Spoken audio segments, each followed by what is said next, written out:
As promised, ladies and gentlemen, I would never lie to you. This week we got something very special for you. It's somebody about to turn their life around. They're setting off. They're going to be the only other better thing in Iowa besides Seth Rollins.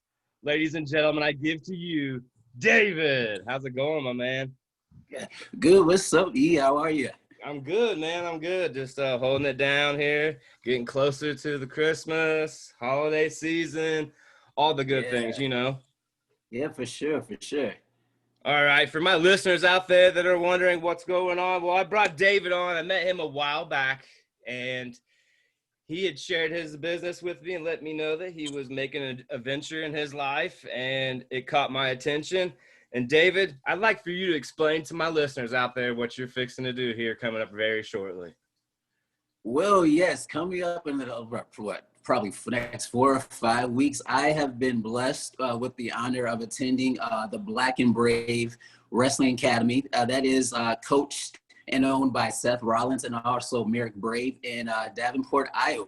So starting January 6th is my first class, 2021. We're going for it. Man, that sounds amazing. Let me ask you, what made you make this decision, David? You know, as we all are, 2020 like sucked ass and not in a good way. And a lot of us are going to have to, reevaluate, reinvent, and kind of reset ourselves as far as career goes and how to, pursue dreams and take care of our families and whatnot. So, just after a series of things that have even affected me, like unfortunately, I lost my father to COVID very early on in April of this year, and almost lost my mom and my grandmother too. So that kind of experience kind of made me realign and kind of made me refocus what I want in my life. And as far as, life is too short for regrets. And just revisiting things that I wanted to always pursue, but my family was kind of against it a little bit. So I just figured it was time to launch into the deep. I put in an application, not even figuring or thinking that I would be accepted. I mean, it's Seth Rollins' school, like, Right. And, because they have, someone was telling me that I was reading, they have like a waiting list too. So I just, submitted. 2 days later, they were like, hey, we wanted to offer you the last spot. And I'm like,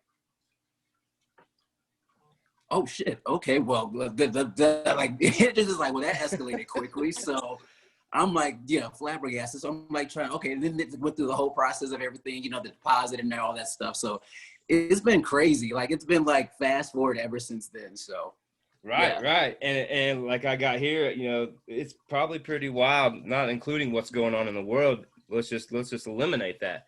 You're fixing to quit a 9 to 5, or let's say a normal person's job is about to end, and you're about to go set forth for your dream. And it's going to be a lot of hard work. We know that. But let my listeners know out there, why wrestling? I mean, for me, that's always been like a constant, well, first I'm born and raised in Detroit. So, we had like the stereotypical stuff that like we loved growing up and everything, like the TV shows and like everything. But I was always that quirky kid that loved everything that was outside of the norm. Like I was that kid watching like Sci-Fi Channel, watching like Dark Shadows, watching like the Bill Bixby version of Incredible Hulk. Like that was my get down. And so with wrestling, that turned into my safe haven. And it was like, I never had friends because I was just a quirky, that's why I was a quirky brother. That was like my nickname growing up. I was just Okay. so different. Everyone was like into Biggie, Pac and everything. Like I love that stuff too, but I just love like just everything that was like different. And like, I remember the first time I saw like a promo with Taker. It was between Taker, I think it was the Funeral Parlor with Taker and Ultimate Warrior.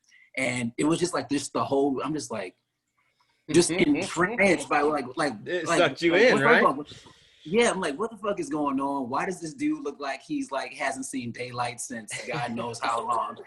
Because that was like the sci-fi aspect that kind of drew me into it. And then I just kept like following like the storylines, figuring out what the actual wrestling was. But I didn't really start to understand and appreciate it for the business that it is until about 96, 97, probably around Undertaker, Mankind, Buried Alive era. Okay. Yeah. Well, with that being said, then let's just jump right to it. Here, one of the questions I got written down. Who's your favorite wrestler all time? The one and only Mr. Mark Calloway. Now I can say that now. So, Okay. All right. yeah, Yeah, definitely. always and forever. That's Yes. awesome. I wish I would have had this pre-trained a little bit better. We went the whole month last month, 30 years of Undertaker. It's been an amazing ride. Yeah, there's definitely somebody that hasn't changed, or that he's the first person that's changed it gimmick wise that I can remember in my lifetime in wrestling. And yeah, For you can't go sure. wrong with him. That's pretty cool. For sure, for sure. I mean, and there's other like more meaningful, like deeper meanings, like my vested value and my respect and my admiration towards him. But yeah, we probably get into that later. But yeah. Definitely. All right. So moving right in along here, David, I got a couple good questions for you. Maybe switch it up for you. As you know, this is a breakfast-related wrestling sports podcast. My listeners out there want to know, if you had the chance to go have breakfast with any person, dead or alive, wrestling, who would it be?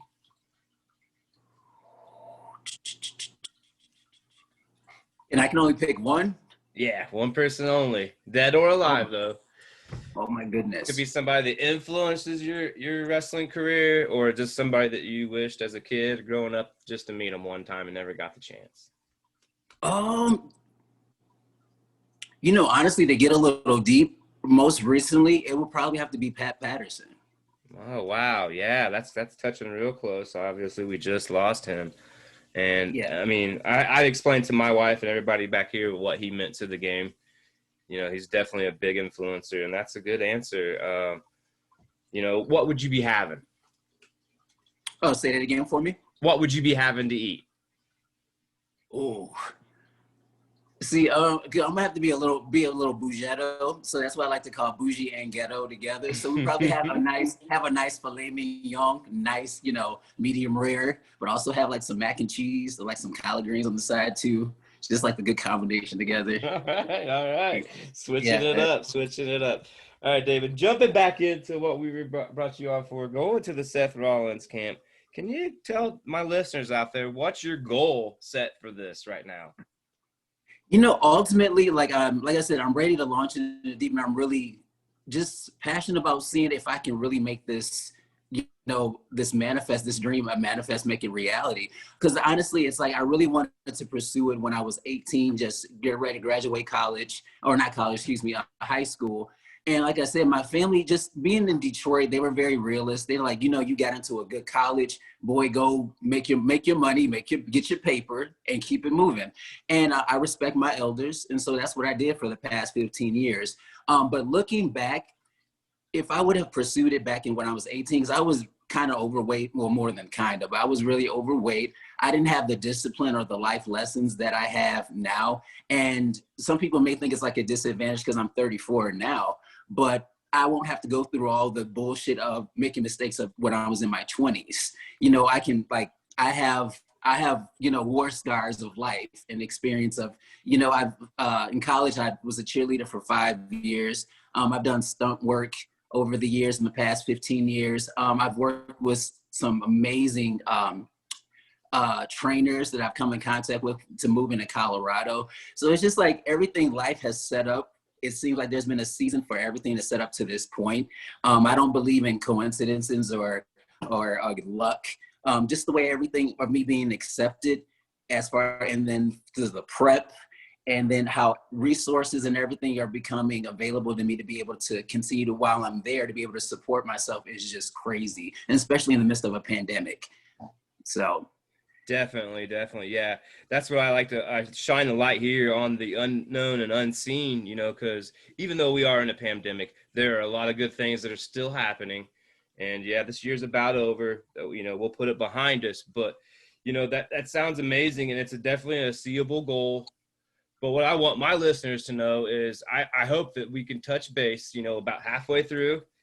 And then when you're done, and let's see where you progressed, and let's see how your goal has changed. That's my goal here on the E's and B's podcast with you, David, is to see what you progress in the future going forward, going to this camp. I think it's going to be a pretty cool thing, a very great, exciting adventure for yourself. And as you spoke, everything seems to be lining up and fitting in to what could be big, really, really big. So I hope that's the Yeah. big picture for everything. And keeping things rolling here, David, I'm going to ask you another crazy one. If you could have a superpower, what would it be? Power to make people tell the truth. Because I'm allergic to bullshit. I really am. So, Aren't we all? The no lie serum. All right, that's yeah. perfect. Yeah, okay. Well, could you tell my listeners a little bit maybe about your gimmick going forward here in the future? Yeah, so you know what? So kind of a funny little tidbit. So I have been like all of my life, I've always been like, I was always like the chubby kid. I was like the chubby kid because I love Twinkies and Wonder Bread growing up.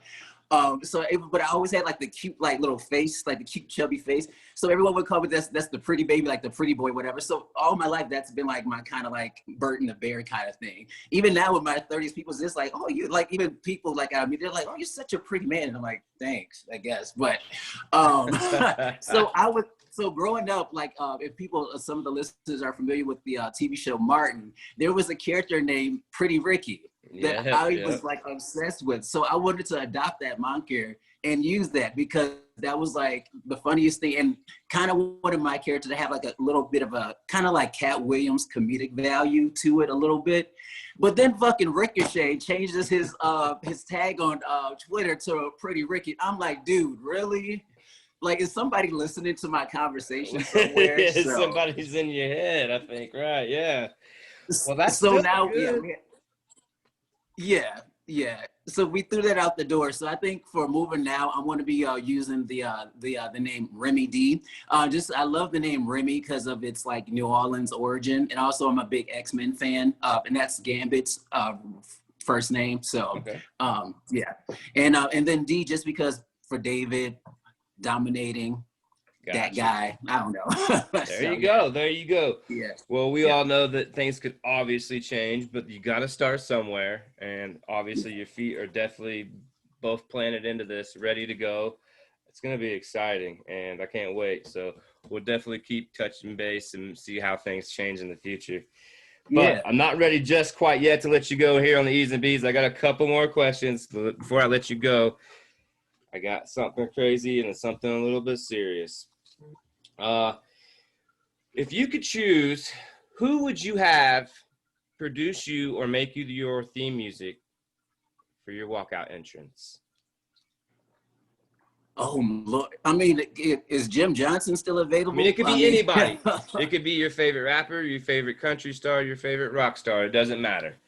But they're writing it, singing it, producing it, and it's your new song coming up. Ooh.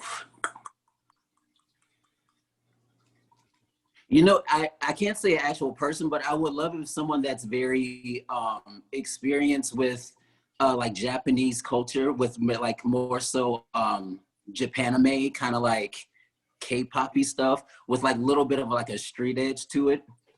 Because my character is definitely going to be something kind of like very eccentric, very extra, but it's not forced. It's very kind of think it's sort of like Jim Carrey from the Riddler from Batman Forever. Okay. Just it's like he's like talking bullshit, but if you really listen, he's actually speaking very smart. Truth. Yeah. Very smart. Yeah. And I kind of hide behind I would love to start off as a manager and hide behind these two behemoth like men and just be the voice piece. But until you put your hands on me, then I'm gonna have to chin check you. I gotcha. Kind of all right. Yeah. So yeah, someone who's experienced with that, because I love the culture and like the fashion and like just the style of like in Tokyo. It's just awesome. Man, all right. Lots of different angles, lots of different styles. I think there's a possibility that you throw this together, that it could be the new big thing 2021. I'm just saying. I'll take it. I'll own it. All right. Well, before I let you go, David, I got one more serious one for you. Obviously, it's the month of giving, being that it's the holiday season. So what would be one thing that you could give that you can't give right now?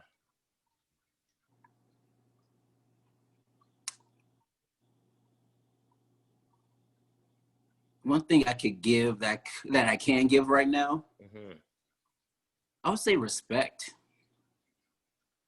Just respect for everything, like across the board. Just respect what people do, how they live their lives. what they choose to pursue, who they associate with. I mean, you may not, and that's kind of like a hard one, but it's like at the end of the day, we all have free will. And if we're not killing anyone, ending up in jail, or taking away from someone else's plate or their money to provide for their family, then I mean, live and let live. Man, I can 100% agree, David. We could go on days and days about that. Listen, it's been an honor and pleasure having you on. Like we spoke, you know, I'm going to be touching base with you about halfway through.